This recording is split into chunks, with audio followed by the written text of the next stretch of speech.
When I was reading Kobe Bryant's book, The Mamba Mentality, I noticed a very interesting theme that ran throughout the whole book. So let me tell you a story. In December of 2009, Kobe Bryant broke his finger in the middle of the season. The doctor assessed and confirmed that it was a fracture. However, Kobe wanted to continue on. Kobe wanted to play. So he asked him, how can I carry on? Well, the doctor put his finger in a splint and wrapped it with a spongy elastic. And that was all the doctor could do. So when Kobe started to play again, it would hurt a lot. Every time the ball made contact with his fingers, it would hurt.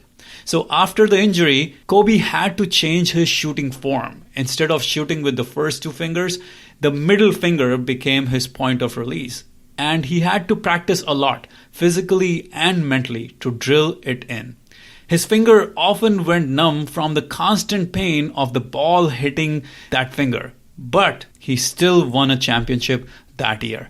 That is the stuff legends are made of, my friend. So what was the secret behind Kobe's insane work ethic? How was he able to play through the pain of a fractured finger? Not just any sport, but the sport of basketball, where the ball is constantly hitting your fingers at a very high velocity. Is he superhuman? So here's the secret. When he was very young, he had made up his mind. He wanted to be the greatest basketball player ever. He didn't just dream of it, he committed to it. He was going to be the greatest ever and nothing would get in the way. He wasn't dependent on any external forces for motivation. He did not need an extra push from outside to be great. That commitment to being the greatest ever fueled his work ethic.